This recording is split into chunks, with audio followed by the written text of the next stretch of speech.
It was the debt that when they broke up Ontario Hydro, it had a $34 billion debt. We absorbed most of that, and what we couldn't absorb on a commercial basis was this $7.8 million.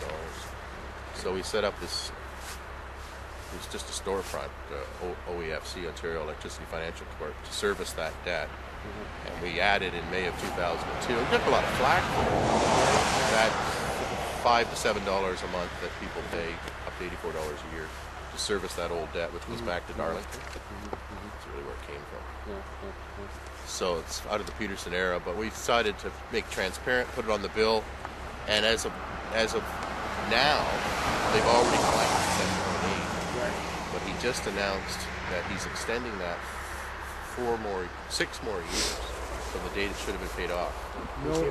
No explanation whatsoever. No, and in November we brought in a motion to ask for a forensic audit, or at least an explanation. Because remember, he did his fall economic statement in the fall, and in that book is where you find the extension.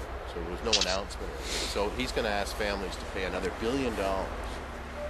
And what we're saying is the solution to this particular problem is forensic audit. And so Tim Hudak has promised to do that if we form the government in October. We'd like the Liberals to do it beforehand. We'll also find out then how much is really left. We will not collect any more than is necessary to pay this thing off. As I said, it should have already been paid off, but we suspect we don't really know what he's doing with the money he's getting. Probably paying some of these expensive energy experiments that we've been complaining about. And in addition to the forensic audit, we're going to put on people's hydro bill how much is left and what the balance is. So we'll add a line.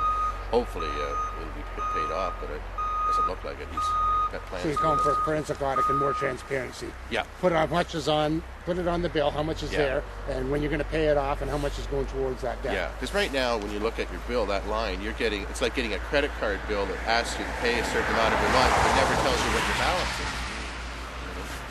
I'm sure you've asked them for an explanation. What's been the response?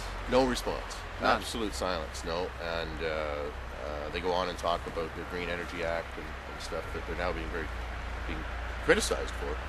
But this is just another burden that hard-hit families don't need. I mean, hydro bills have gone up 75% since McGiddy came to office, and they're going to go up another, even with the 10% rebate, they're going to go up another 46% over the next 4 years.